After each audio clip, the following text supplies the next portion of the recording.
here's a quote by Rumi that I think represents this. It says, "What hurts you blesses you. Darkness is your candle." God, darkness is my candle. Sometimes I think, oh, hell no.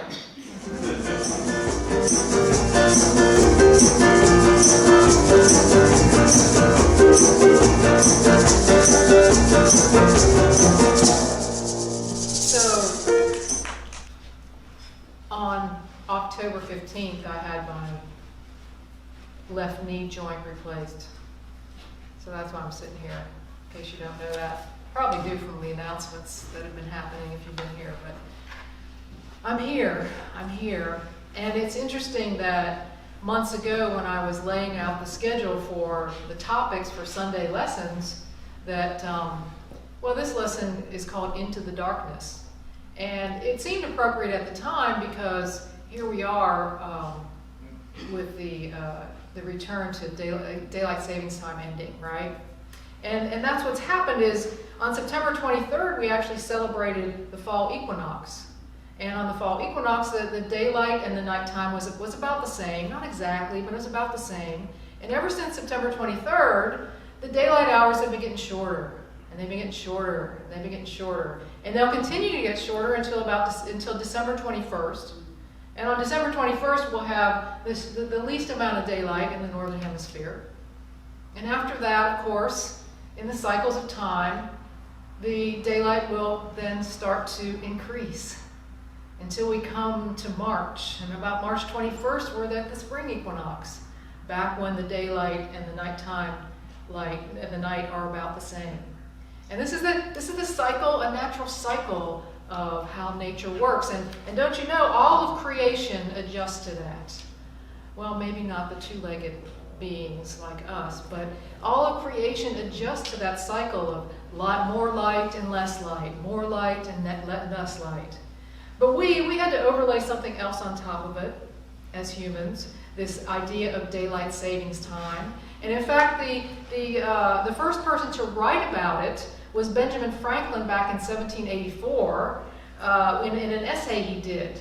That's the first idea that came up to him about daylight savings time, about putting more time in the day, in the evening. In 1966, Franklin Delano Roosevelt signed what's called the Uniform Time Act in the United States, and it officially acknowledged that we could switch the clocks to add more time in the summer so that we had more time to do the stuff we wanted to do. Isn't that what we do now? Mm-hmm. Everybody does so much stuff in the summer. After work, there's still 4 or 5 hours of daylight left, and we're all doing that sort of thing. Initially, it was thought to be about saving fuel, but that never really panned out statistically. You know, it was really about adding this time, adding this daylight to our time. So here we are. The daylight savings time has ended, and we're back in the dark an hour earlier than we were yesterday. And some of us, maybe most of us, don't like it one bit. We resist this darkness. We don't like it. We want light. You know, we want light, more light. What's wrong? We don't want this darkness. We resist it. What's that about? We've fallen in love and we've befriended the light, but the darkness not so much. We haven't fallen in love with the darkness. I wonder if it's possible to befriend the darkness, to fall in love, to befriend that, to snuggle up to it, to be okay with the darkness, instead of resisting it all the time. You know, the rest of nature does exactly that. It does exactly that. And I think we resist the darkness too because it's scary. It's different in the dark. We can't see. You know, we can't see in the dark. That's the truth, right? We can't see, and so we have to find another way to negotiate the darkness. Oh, well, maybe that's what it's about. Maybe that's what the darkness has to teach us, is another way to negotiate things. Maybe. I think this time of year really invites us to change gears, to slow down. This word came to mind, and I'm going to stick with it. This time of year encourages us to linger. I like that word, linger. Because during the summer, there ain't no lingering going on. Everybody's going full speed ahead, right? But to linger, that sounds exquisite to me. That sounds like a purposeful gift that maybe comes out of the darkness. And then I was thinking too, there's other things about the dark that we could not possibly experience in the daytime. For instance, a candle. A candle looks totally different in the middle of night versus what it looks in the daytime. Or the glow of a salt lamp, or the moon, or the stars, or the Milky Way. How many people have actually seen the Milky Way? I mean, without the dark, it's impossible. It's impossible to see the Milky Way without the dark. What about fireflies, or fireworks, or campfires? What about that? What about Christmas lights, or the northern lights? You see, there's gifts in the dark that we don't acknowledge, that I think would help us befriend the dark. I think that's what it's about. I like to think of the darkness coming like it does at sunset. Darkness comes at sunset, and that's another thing, sunset. You're not going to see a sunset without darkness. Those colors would not be there without the darkness to help us see them and perceive them. It would still be that bright white sun out there.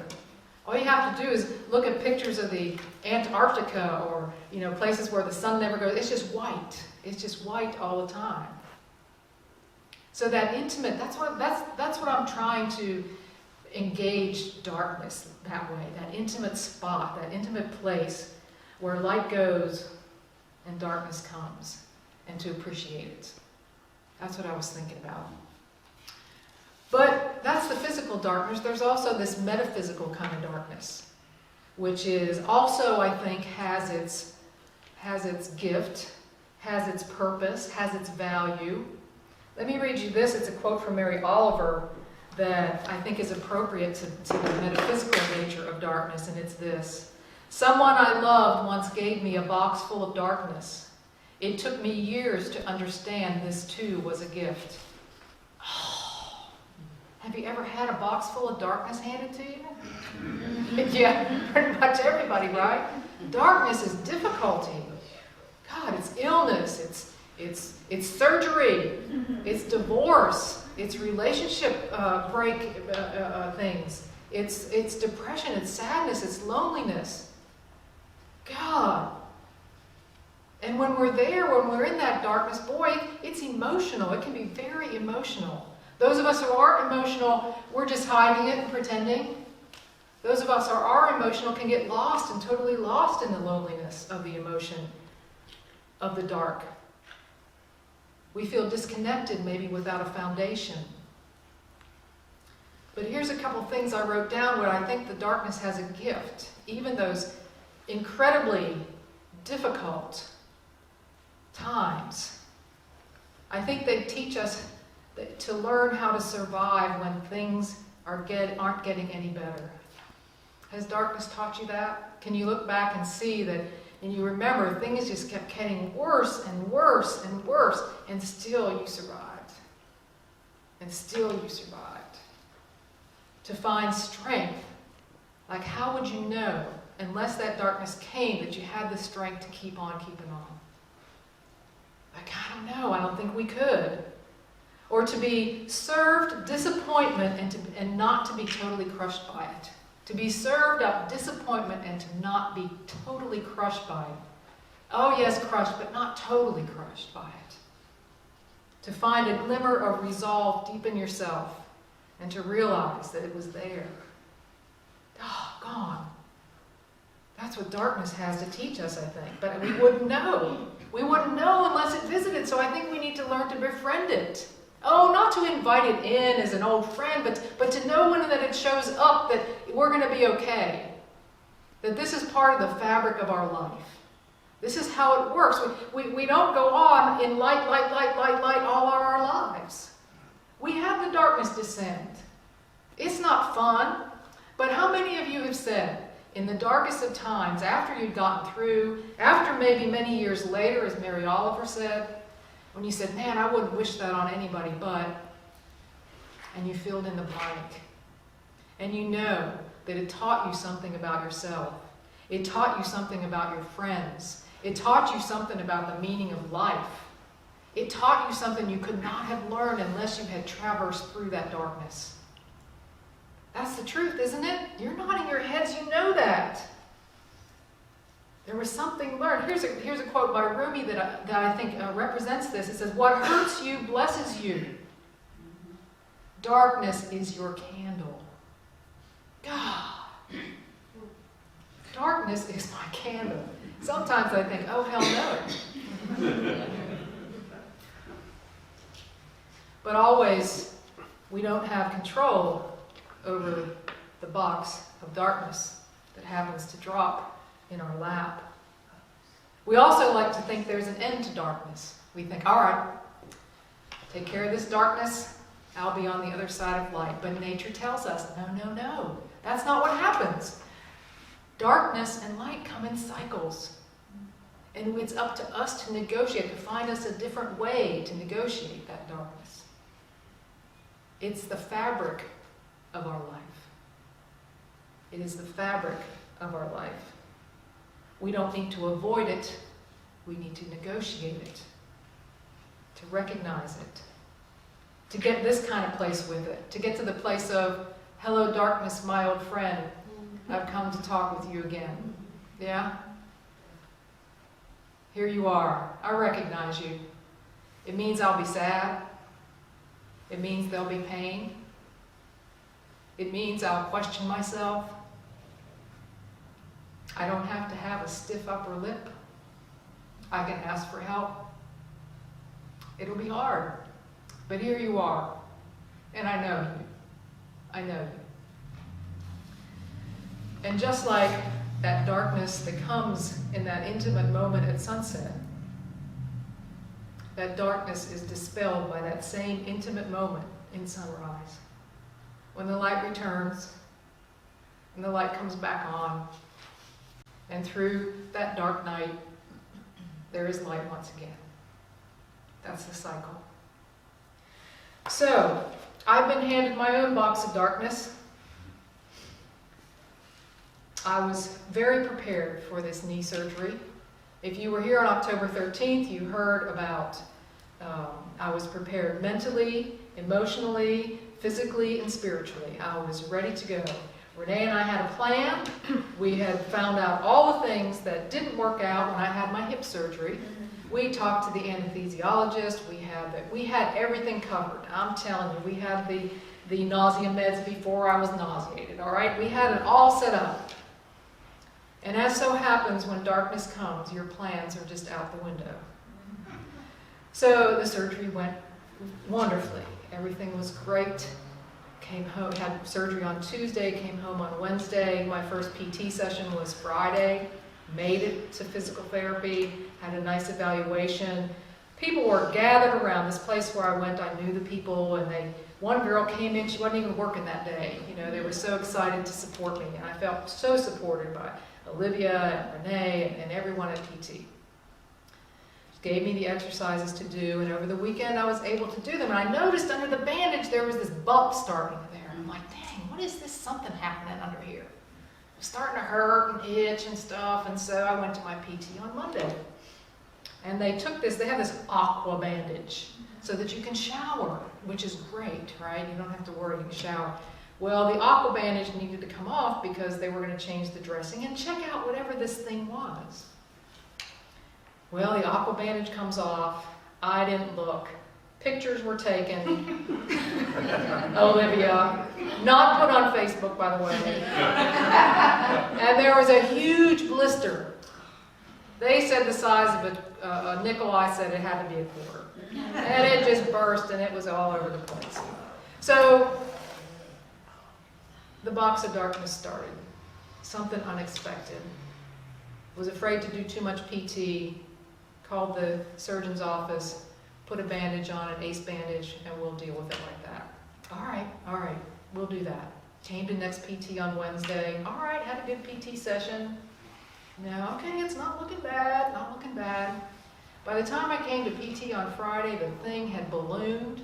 There was a rash all the way around my leg. It was red and inflamed and blistered. The box got bigger. The box of darkness was bigger. The PT, my physical therapist, Allie, she said, I think you need to go see the surgeon. So traipse off to see the surgeon. Yes, here's some more drugs to take, traipse back. Went again on Monday. Looking work, traipse to the surgeon, traipse back.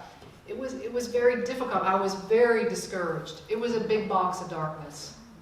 It was a big box. I was prepared for the box of darkness of the knee, and I was not prepared for anything but.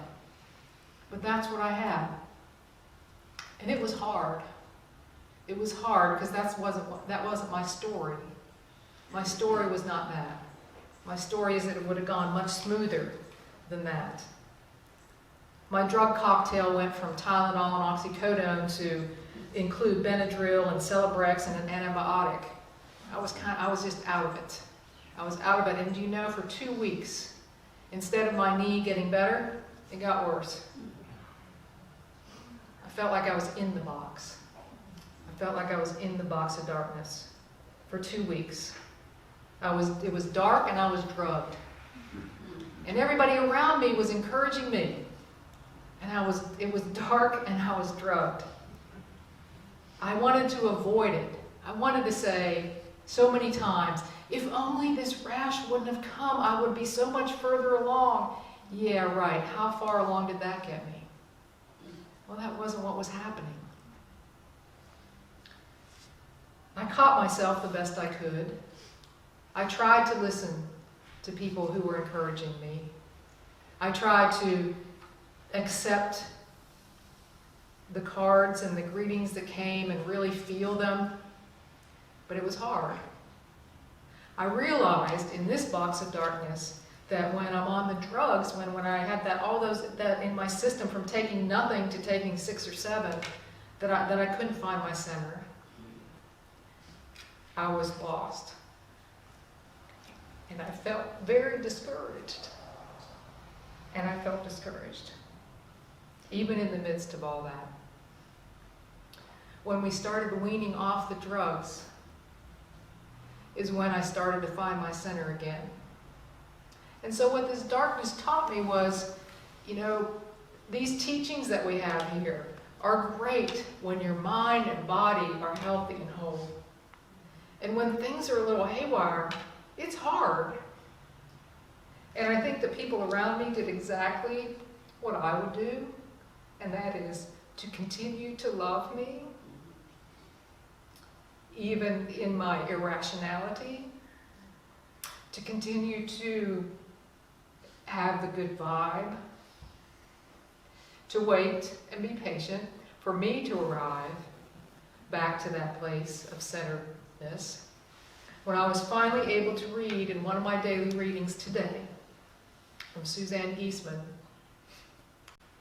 and she talked about the reason we're able to handle what's given us is we can rely on the presence and power that is God.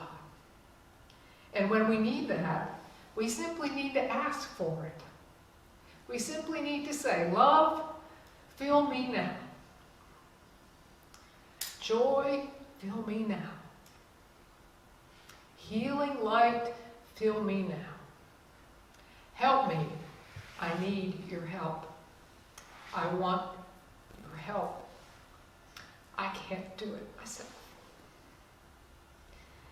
So this time around, this far away from my dark box, that's what I've learned. More to learn? Most probably. I think Mary Oliver has it right. Sometimes it takes years to learn what the gift is in the box of darkness. So when we go into meditation today,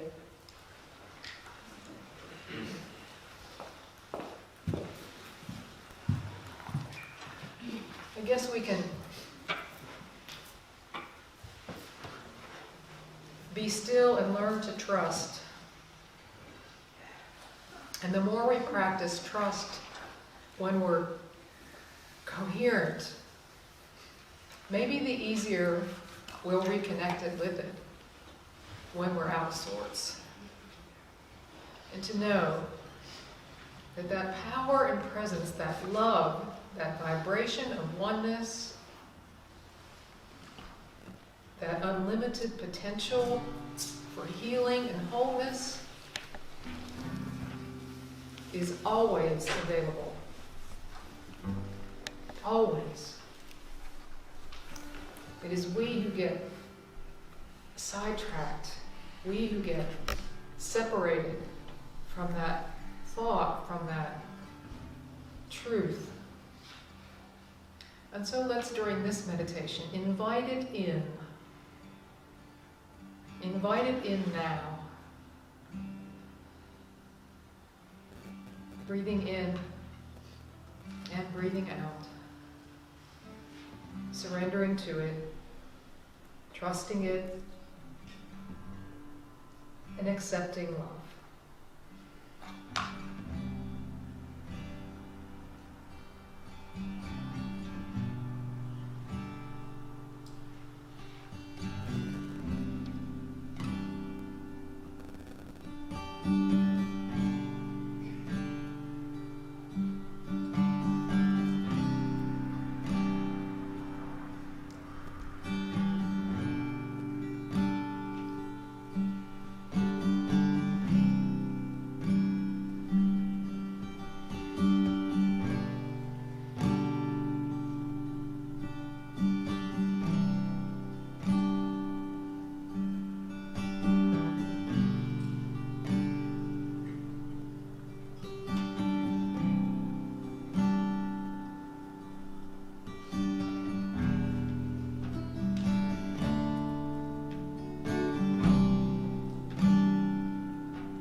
invite that love, that power, that presence. I want you to invite it right now into every cell of your body.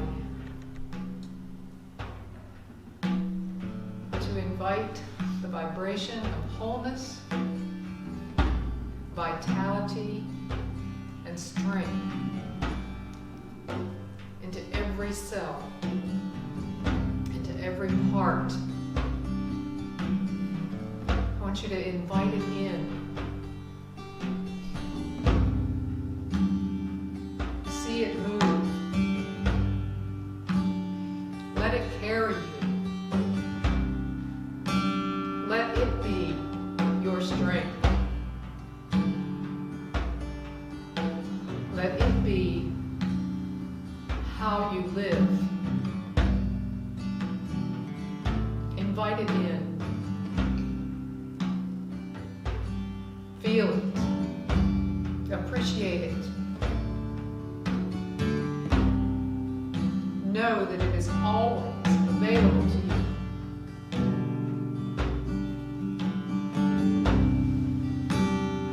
Even in the midst of the darkest day.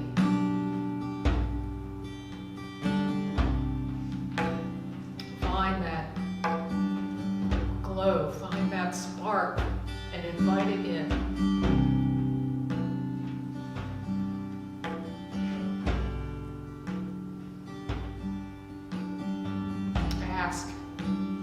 Ask for its help. Ask for what you need.